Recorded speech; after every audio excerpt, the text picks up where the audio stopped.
à cœur de continuer un petit peu dans mes prédications au sujet de cette femme samaritaine. Elle est devenue pour ma vie une héroïne de la foi. Il y a un amour particulier pour cette femme que j'ai encore jamais rencontrée. Mais mon amour est pour Claudia. Mais mon amour est pour Claudia. Et puis, la semaine passée, j'avais partagé. C'est vraiment intéressant, c'est que quand Jésus il rencontre cette femme, elle a dit, ah, mais le Messie, quand il viendra, il va nous annoncer toute notre vie. Et puis dans le mot, il va nous annoncer, il y avait ce mot vraiment, c'est le maître qui nous enseigne. Et puis Jésus lui répond, eh bien, moi qui te parle, je suis moi qui te parle, le Messie. Et Jésus, quand il utilise le mot parler, il parle d'un mot familier qui veut dire bavarder. Il ne vient pas d'une manière pour montrer tout son savoir, il vient juste rencontrer une femme et il bavarde. Il vient un petit peu faire causette. Mais on ne parle pas forcément de la pluie et du beau temps avec Jésus quand on bavarde. On vient parler des choses de la profondeur de nos entrailles. Amen. Et dans le bavardage avec Jésus, cette femme est littéralement restaurée dans ses entrailles. Amen. Elle est tellement restaurée qu'elle repart dans le village et elle devient en fait la première femme missionnaire. Si jamais la première missionnaire, c'est une femme. Alléluia, toutes les femmes doivent être au taquet là. La première femme missionnaire, le premier missionnaire, c'est une femme. Et puis c'est vraiment intéressant parce que dans le partage, tout d'un coup Jésus dit, mais celui qui boira de l'eau que je lui donnera, n'aura plus jamais soif. L'eau que je lui donnerai deviendra une source d'eau qui jaillira juste dans la vie éternité. Et puis, quand Jésus il vient et il dit, mais ce Messie, c'est moi qui te parle, il pose comme un fondement de qu'est-ce qu'il attend dans la relation avec cette femme. Il dit, prends-toi pas la tête avec moi. Prends-toi pas la tête. Viens juste passer du temps. Tout simple. Viens à Gospel Café. Un petit peu bavarder. Amen, mais c'est ça. En fait, le Gospel Café, ce serait comme un rendez-vous divin. Alléluia. Où on vient un peu pour bavarder, échanger avec une tasse de café et 2-3 petits biscuits. Alors, si tu fais un régime, tu en prends juste un. Si tu ne fais pas de régime, tu peux en prendre 3. Et ça, c'est quelque chose qui m'a interpellé. C'est qu'il ne se présente pas comme un maître. Bien sûr qu'il est le maître, créateur du ciel et de la terre, le roi. Mais sa capacité à Jésus, dans son cœur humble, à venir simplement dans la relation. Amen. Tellement simple qu'on n'a pas l'impression qu'il a tout ce savoir, en fait. Et puis, comme base de la relation, j'ai trouvé dans la parole de Dieu un passage qui m'a vraiment interpellé, c'est dans les livres des Proverbes, le Proverbe 1, où il est dit « Mon enfant, écoute les instructions de ton père, ne repousse pas l'enseignement de ta mère. Ils seront une parure gracieuse sur la tête ou un collier autour de ton cou. » Et on continue. Et ce qui est intéressant dans ce passage, il dit écoute les instructions de ton père, ne repousse pas les enseignements de ta mère. Et je pense que, premièrement, ce passage, il ne parle pas de ta maman ou de ton papa biologique. Il est en train de parler de Dieu. Quand Dieu il a créé l'homme, il l'a créé à son image, homme et femme. Et en fait, dans l'union du mariage, quand l'homme et la femme se marient, ils deviennent un, eh bien, ça devient comme une image de Dieu. Amen. Et ce qui est intéressant, c'est que si on va dans les mots, par exemple, dans les mots hébreux, le mot instruction, littéralement, ça veut dire correction, châtiment. Et ce qui est intéressant, c'est que le père, là maintenant je prends d'une manière biologique, le père, il est à la maison, il donne un cadre.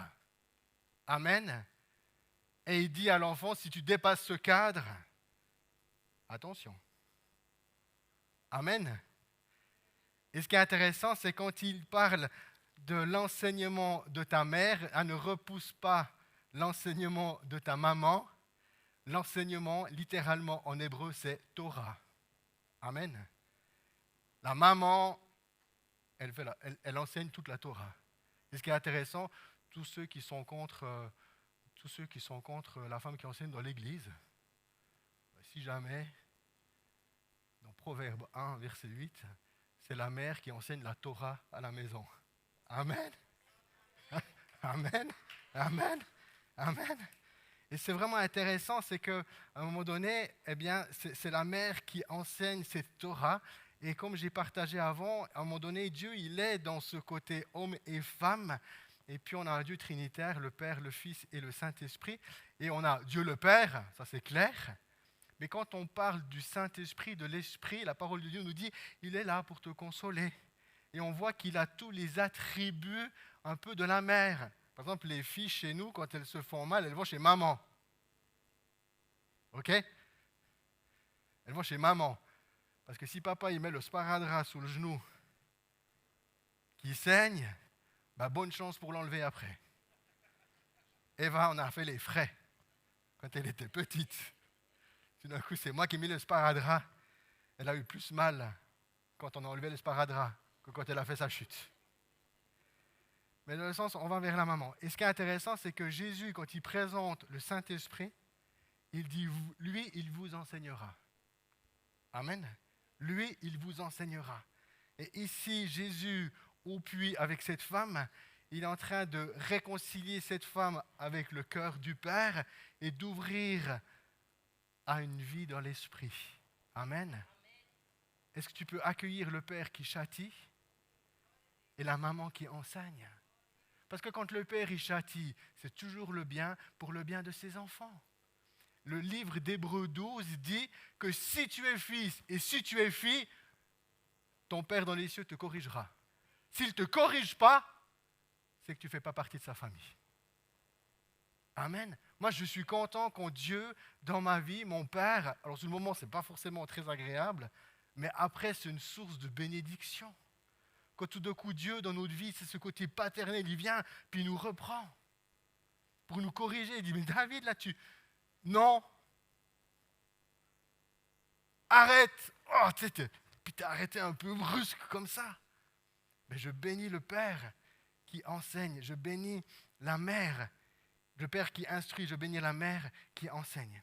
Et ensuite, quand on continue dans le chapitre 2 de toujours le livre des Proverbes, c'est vraiment intéressant parce que là, au chapitre 2, verset 1, il dit « Mon fils, si tu reçois mes paroles, retiens bien ce que je te dis de faire. » Puis après, il donne toutes des indications de qu'est-ce qu'il faut faire. Et en même temps, il présente aussi cette parole qui va le garder.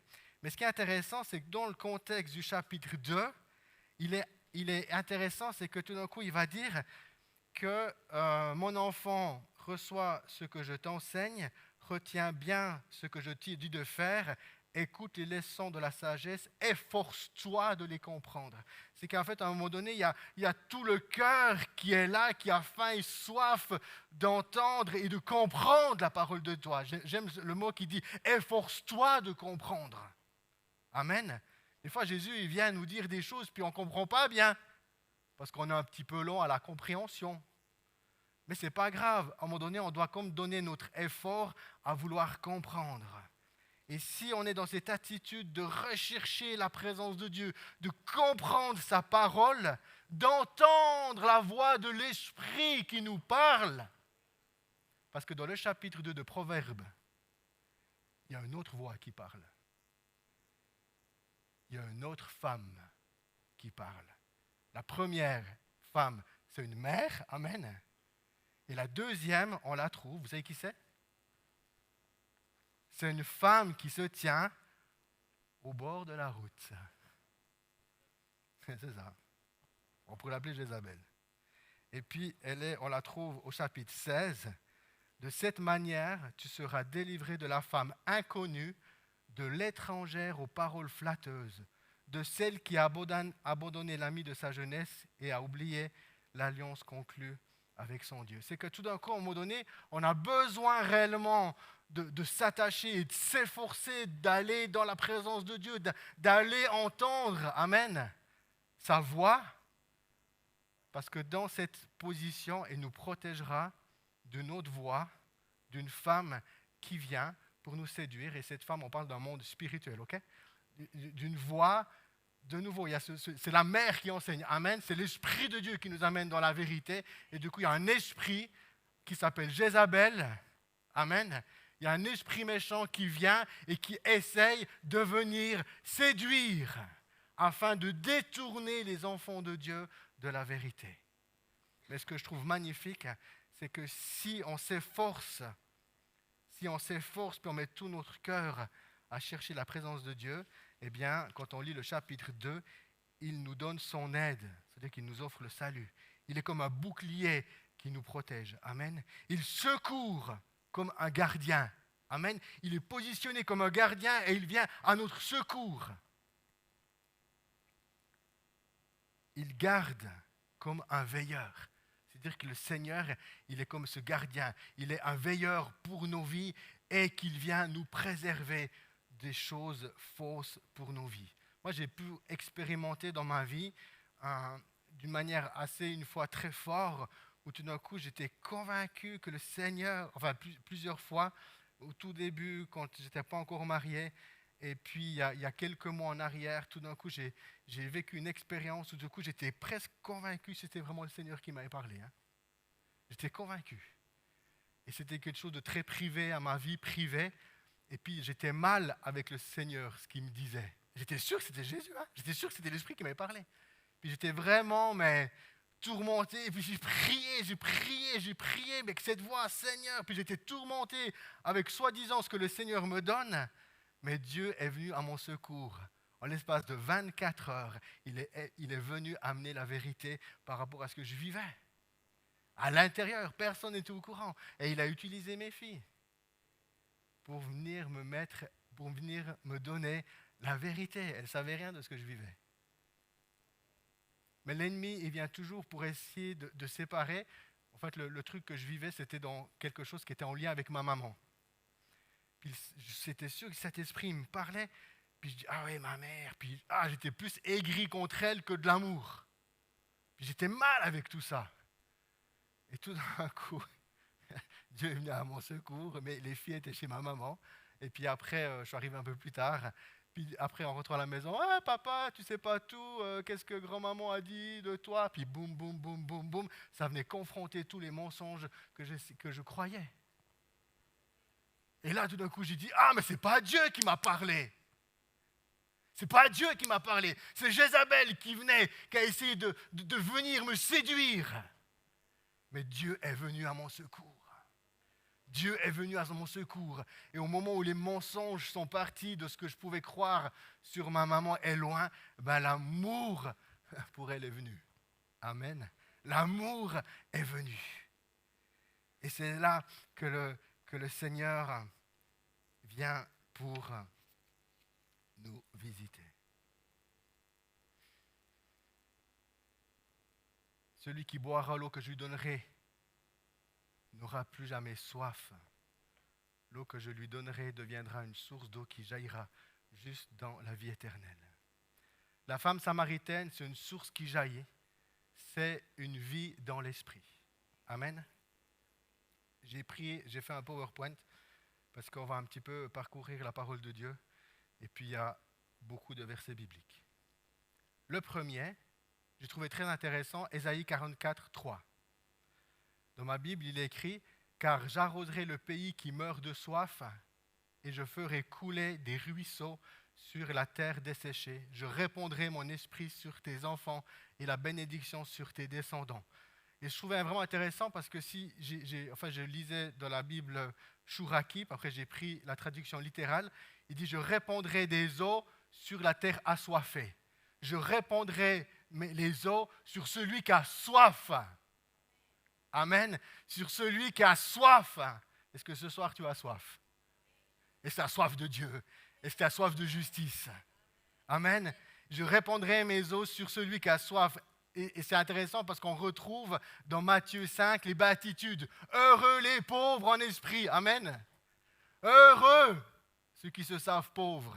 Alléluia. Amen. Et ici, on retrouve la même dimension. Et ce qui est intéressant, c'est que là, Jésus, dans la femme samaritaine, il parle d'un puits et d'une source. Et on voit vraiment que cette source, en fait, il fait référence pleinement au Saint-Esprit. Amen. Et ici, Ésaïe, il prend l'image des eaux, amen, qui descend comme une pluie sur la terrasse à un, qui descend. Et il fait référence, en fait, cette eau qui descend, c'est le Saint-Esprit. Amen. Amen. Et c'est le Saint-Esprit qui descend sur quoi? Sur ta descendance. Et ce qui est intéressant, c'est que celui qui a faim et qui a soif, ça vient remplir sa vie, ça vient quelque chose de le désaltérer pour lui, et il y a une conséquence directe sur ses descendants. Et dans ma Bible, dans la traduction littérale, il parle des rejetons. Puis là, j'ai quand même dû aller rechercher un peu le mot que ça veut dire rejetons, parce qu'il ne fait pas partie de mon vocabulaire. Puis quand on parle des rejetons, ça fait la descendance des nobles. C'est la descendance des nobles. C'est-à-dire que ta descendance, elle est noble. Amen. Tu peux saisir la vérité et dire, mes enfants, mon fils, ma fille, ils font partie, à cause de mon alliance aujourd'hui avec Jésus, mes enfants font partie d'une descendance de la noblesse. Amen. Et à cause de ma faim et de ma soif, l'Esprit vient sur moi et il y aura une bénédiction sur nos descendants. Amen. Et ça, c'est quelque chose que je trouve magnifique. Magnifique. Et c'est ça qui est intéressant, c'est que l'Esprit de Dieu, quand il vient sur nous et qu'il nous remplit, il n'est pas là juste pour que j'aille bien. Enfin, c'est quand même mieux d'aller bien. Mais de réaliser, c'est qu'il nous remplit à ce qu'on déborde. Il nous remplit toujours pour déborder. Et le Seigneur, il va dire aux disciples, si tu as reçu gratuitement, donne gratuitement. Amen. C'est que les choses de Dieu que nous recevons, eh bien, on ne fait pas du troc avec. On n'est pas à faire du business et à s'enrichir sur le dos des gens. Non. Amen. On est béni du Seigneur à déborder pour aller sur les autres. Alléluia. Et quand on parle du Saint-Esprit, eh bien, il faut qu'on aille faire un petit tour dans le livre des Actes. Parce que le livre des Actes, c'est le livre du Saint-Esprit. Alléluia. Alléluia. Et c'est vraiment important d'avoir faim et soif. Parce que c'est quand on a faim et soif que l'Esprit peut descendre sur nous. L'Esprit descend toujours sur quelqu'un qui a faim et soif. Si tu es repu, il ne va pas venir. Hein? Il ne va pas venir. Il nous comble. Mais on a continuellement faim et soif parce qu'il y a toujours plus. J'aime beaucoup cette parole de cet orateur qui s'appelle... un Québécois qui s'appelle Luc, mais je ne sais plus son nom de famille. Luc Dumont. C'est lui? Dumont, le Québécois là? Oui. Il dit, il existe autre chose. Tu sais, il vient, il dit, ouais, c'est super, on vit la gloire de Dieu. Amen! Mais il existe encore autre chose. Parce qu'il est Dieu. Parce qu'il est Dieu. On ne peut pas le limiter, il existe toujours autre chose. Alors on va parcourir un petit peu le livre des Actes. L'Esprit qui, une source qui jaillit. Et je trouvais intéressant de voir dans Actes 1, 5, on va vraiment parcourir depuis le chapitre 1 jusqu'au chapitre 19. Car Jean a baptisé d'eau, mais vous, dans peu de jours, vous serez baptisés du Saint-Esprit. Il y a quelque chose qui est important, comme en fait, à un moment donné, oui, il y a le baptême d'eau, on se réjouit le 12 octobre où les gens vont se faire baptiser, mais comme on se fait baptiser, eh bien, on doit s'attendre aussi à être baptisé du Saint-Esprit. Amen. On doit s'attendre à être baptisé. Comme le baptême, c'est quelque chose qui est immergé, puis qu'on est complètement immergé dans l'eau. Et de la même manière, ce n'est pas juste deux, trois petites gouttes ou bien un peu de la vapeur qu'on reçoit sur nous, mais on veut être immergé dans la présence de Dieu, immergé dans l'Esprit. Amen. Alléluia. Ensuite, dans le verset 1, toujours Acte 1, 8, « Mais vous recevrez une puissance, le Saint-Esprit survenant sur vous, et vous serez mes témoins. » Et là, il y a quelque chose qui est important de dire, mais pourquoi David, c'est comme ça si important d'être baptisé du Saint-Esprit? Si on n'est pas baptisé du Saint-Esprit, ce sera difficile d'être les témoins de Jésus. Tout simplement. Tout simplement. Si on veut être les témoins de Jésus, puis on veut briller, il faut que notre lampe soit pleine d'huile. Il faut que notre lampe soit pleine d'huile. afin que nous puissions briller. Alléluia. Quand on parle de l'Esprit de Dieu qui vient sur nous, je crois que c'est vraiment important que nous puissions comprendre qu'il y a une expérience. La femme samaritaine qui a rencontré Jésus, elle n'a pas juste eu un bourrage de crâne, hein? Elle a fait une rencontre.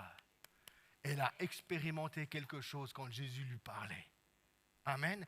Et ce qui est intéressant, c'est qu'au moment où tout d'un coup, ils étaient là, les disciples, ensemble, puis ils attendaient que la promesse de Dieu se réalise, et ils persévéraient d'être ensemble. Amen.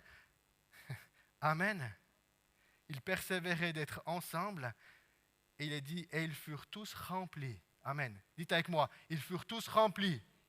Ils furent tous remplis du Saint-Esprit et se mirent à parler en d'autres langues. Et c'est ça qui est important à comprendre, que quand il y a le baptême du Saint-Esprit, quand l'Esprit de Dieu vient sur nous, eh bien, il y a une expérience, il y a quelque chose qui jaillit. Alléluia. Il y a quelque chose qui jaillit. Et là, dans le texte, il nous est dit que tout d'un coup, les premiers disciples, eh bien, ils se mirent à parler en d'autres langues. Et dans le contexte, eh bien, il y avait des gens qui venaient faire la fête de Pentecôte, la fête de l'Éternel de Pentecôte. C'était une fête de pèlerinage qui devait venir à Jérusalem. Et ils venaient de beaucoup de régions différentes d'Asie et tout le monde parlait d'une autre langue. Amen.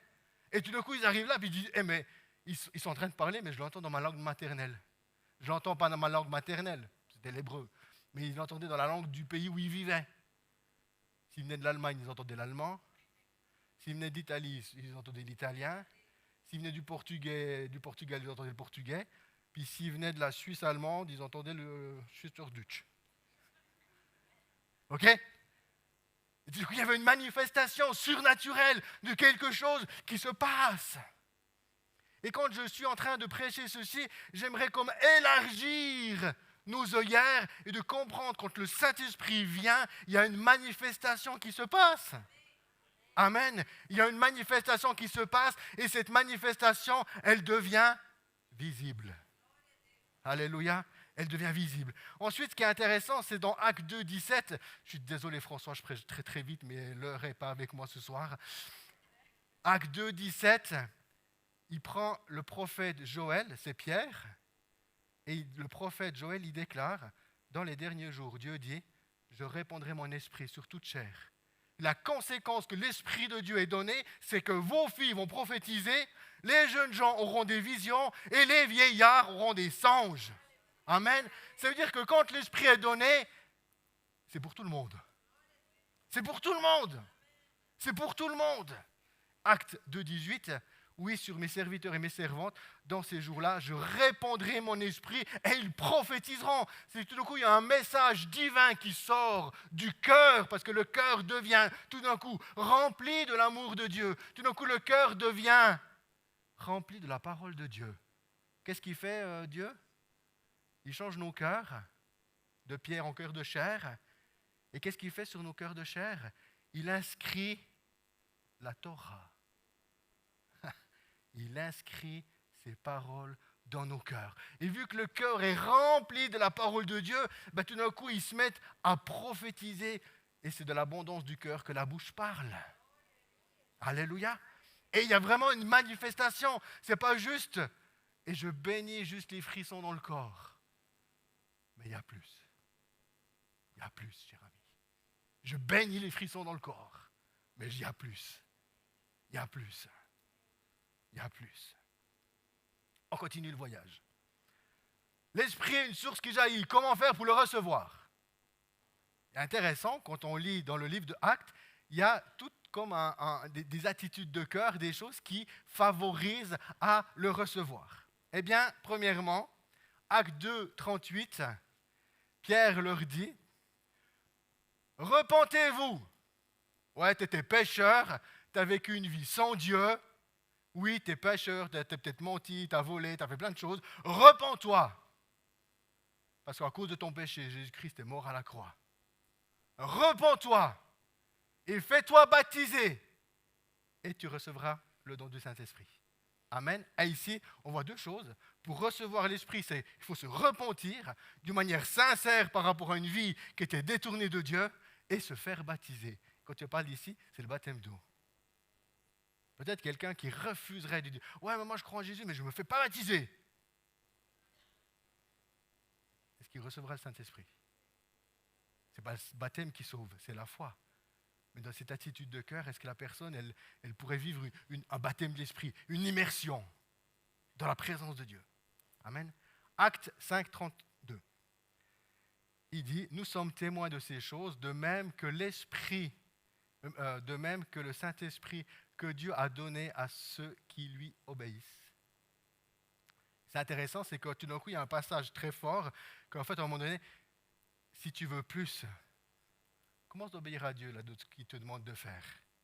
Moi, je me souviens le témoignage de notre apôtre Werner Lehmann, qui dit, quand il a commencé de découvrir toute la dimension de la vie de l'esprit, et le baptême d'eau et toutes ces choses, tout d'un coup, il dit, attends, mais il y a quelque chose dans ma vie qui ne va pas, je veux plus, là, je suis tout le temps en train, j'ai l'impression d'être faible. Et je sais que ça, c'est un des passages qui l'a marqué pour pouvoir être baptisé dans l'esprit. Tout d'un coup, commence d'obéir. Commence d'obéir. Ben, la première obéissance, on pourrait dire, c'est fais-toi baptiser. C'est un acte d'obéissance. Hein? C'est un acte d'obéissance, de se faire baptiser. Amen.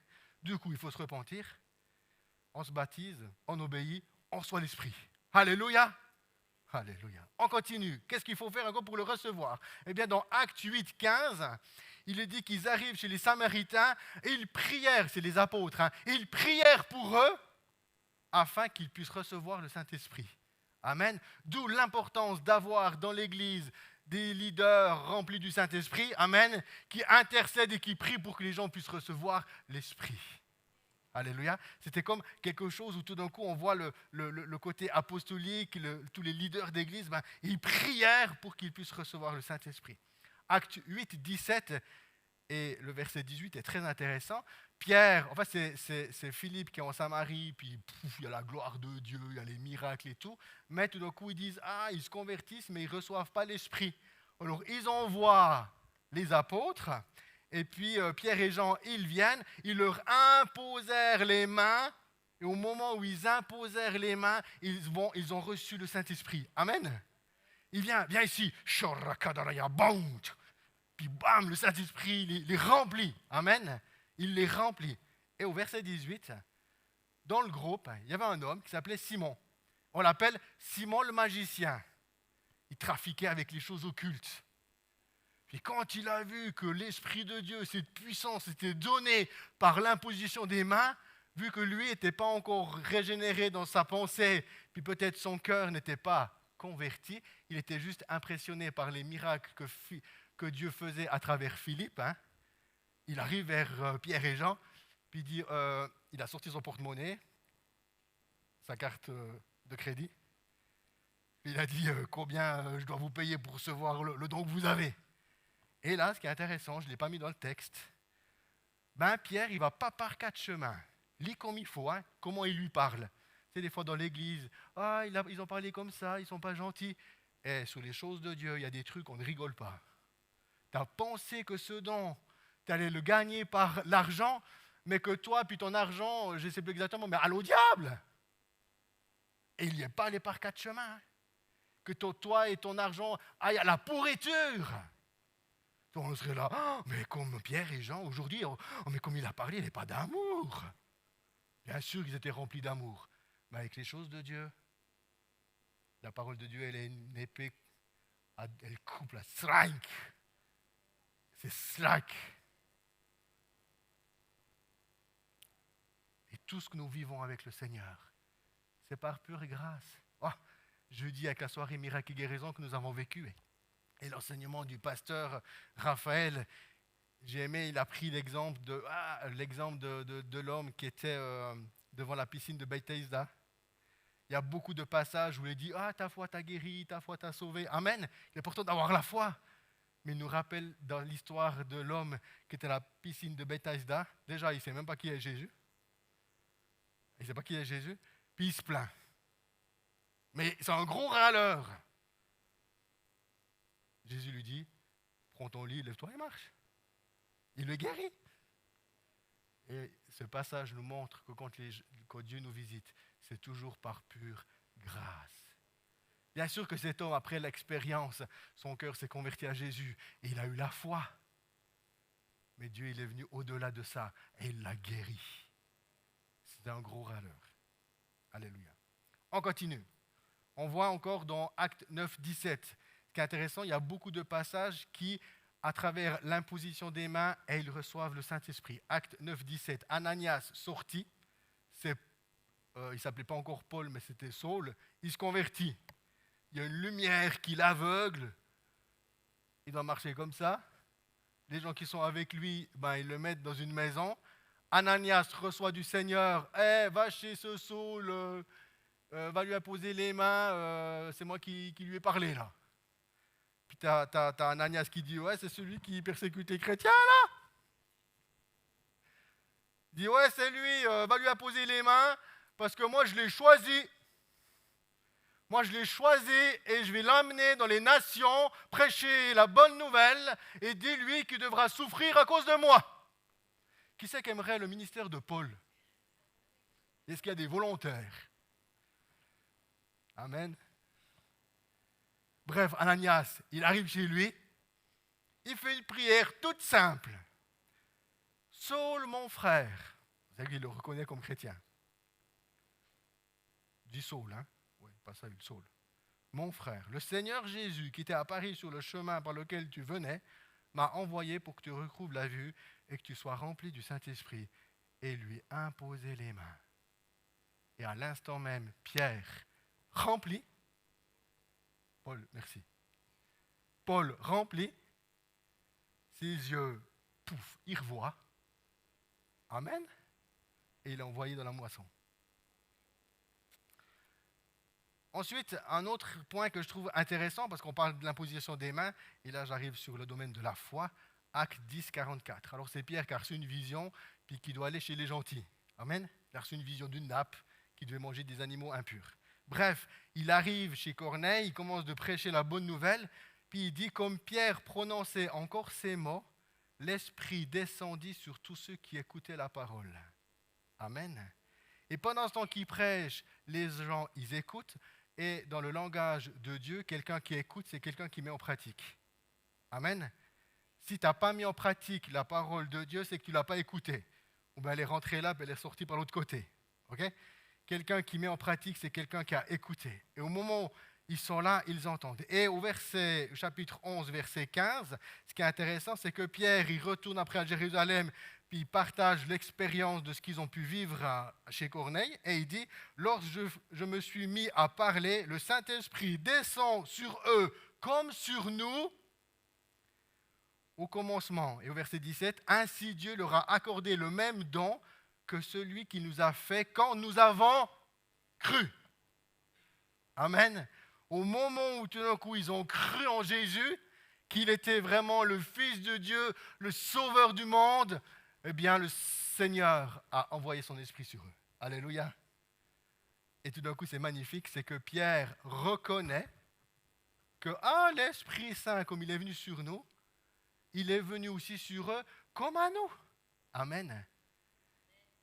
Comme à nous quand nous avons cru. Ensuite, on continue, j'arrive bientôt à la fin. L'Esprit, la source qui jaillit pour le recevoir. Acte 15, 8. Et Dieu qui connaît les cœurs leur a rendu témoignage en leur donnant le Saint-Esprit comme à nous. Et là, j'aimerais m'arrêter un petit moment. Mon désir, c'est de culpabiliser personne. Ok? Ça marche? On veut culpabiliser personne. Mais Dieu connaît les cœurs. Est-ce que tu t'es repenti? Est-ce que tu obéis à Dieu? Amen. Et Dieu qui connaît les cœurs leur a rendu témoignage en leur donnant le Saint-Esprit. Et Dieu qui connaît les cœurs. Et Dieu qui connaît les cœurs. Et Dieu qui connaît les cœurs. En fait, je répète, c'est pour enlever le voile d'apparence. Et Dieu qui connaît les cœurs. Enlève le voile d'apparence. Et Dieu qui connaît les cœurs. Dans le acte 19, j'arrive gentiment à la fin, il leur dit, avez-vous reçu, c'est Paul qui parle, il voit des gens, avez-vous reçu le Saint-Esprit? Du coup, l'apôtre Paul, il se soucie vraiment dans l'Église si les gens, ils ont vraiment reçu l'Esprit de Dieu. Amen. C'est une préoccupation. C'est vraiment une préoccupation pour l'apôtre Paul. Il ne faut pas juste que tu crois. Est-ce que tu as cru? Et il dit ici, avez-vous reçu le Saint-Esprit quand vous avez cru? C'est vraiment une préoccupation de l'apôtre Paul. Il leur répondu, nous n'avons même pas entendu dire qu'il y avait un Saint-Esprit. Alors Paul, il les prend, il les enseigne. Et au verset 6, lorsque Paul leur imposa les mains, le Saint-Esprit vint sur eux, ils parlaient en langue et prophétisaient. Ce qui est intéressant ici, de nouveau, on voit que quand ils reçoivent l'Esprit de Dieu, il y a une manifestation. Amen. Il y a quelque chose qui déborde dans leur cœur. Quand nous parlons de cette manifestation de l'Esprit, je trouve intéressant de voir quand même plusieurs passages dans l'Écriture qui dit que dans la manifestation, eh bien, les gens, ils parlent en langue. Amen. Acte 2, 4, ils furent tous remplis du Saint-Esprit et se mirent à parler en d'autres langues. Acte 10, 44, comme Pierre prononçait encore ces mots, le Saint-Esprit descendit sur tous ceux qui écoutaient la parole, car il savait que le Saint-Esprit était descendu sur eux, parce que le verset 46, il dit, car il les entendait parler en langue et glorifier Dieu. Amen. Lorsque Paul leur eut imposé les mains, le Saint-Esprit vint sur eux et ils parlaient en langue et ils prophétisaient. Ensuite, là, on voit un enseignement de l'apôtre Paul concernant le parler en langue. Je trouve déjà qui est très intéressant concernant le parler en langue dans le livre de Corinthe, depuis le verset 12 au verset 14, on voit que l'apôtre Paul doit donner un petit peu de l'ordre dans l'Église concernant la vie dans l'esprit. Mais il dit ici, au chapitre 13, verset 1, « Quand je parlerai les langues des hommes et des anges, Amen, si je n'ai pas l'amour, je suis un airain qui résonne ou une cymbale qui retentit. » Et ce qui est intéressant ici, ce n'est pas le fait de « Ah, je prie en langue, alors je suis un bon chrétien. » Non, tu peux prier en langue, mais si tu ne demeures pas dans l'amour, ça ne sert à rien. Amen. On parle de l'amour agapé, on parle de l'amour du Père, on parle de l'amour de Dieu. Amen. C'est important de se positionner tous les matins, de dire « Seigneur, je viens et je veux demeurer dans ton amour. » Amen. Demeurer dans ton amour. Après, je peux parler en langue, il y a des choses qui se passent. Au chapitre 14, verset 2, il dit en effet, celui qui parle en langue ne parle pas aux hommes, mais à Dieu, car personne ne le comprend. Ok? C'est ça le parler en langue. C'est que tout d'un coup, il y a des syllabes, il y a des choses qu'on ne comprend pas. C'est le langage des anges. Il n'y a que Dieu qui entend. Il n'y a que Dieu qui comprend. Puis quand tu commences de prier en langue, ben, le diable, il n'aime pas. Parce qu'il ne comprend pas ce que tu dis. Et tu es en train, là, il dit au verset 4, celui qui parle en langue, il s'édifie lui-même. C'est important de pouvoir exercer ce don et de l'avoir. Parce qu'on s'édifie soi-même. Amen. Amen. Et le parler en langue, ben c'est ça. Alléluia, gloire à toi. Shoramandaria, kalaya baria, soromandorio. Kalaya maria mandorio, soramandaria. Kalaya maria mandorio, sorokoloya mandorio. C'est ça. Là, j'étais très sérieux quand je l'ai fait. Hein. J'ai senti que j'étais vivifié vraiment dans mon corps. En parlant. Au verset 4, chapitre 1 Corinthiens 14, 14, si je prie en langue, mon esprit est en prière et mon intelligence demeure stérile. Amen. Comme ça, ton intelligence est un peu au repos. Ok? Et puis, tu pries en langue, parce que des fois, ça arrive même dans la vie, tu es là, tu es face à des situations, tu ne sais pas quoi prier. Ben, prie en langue.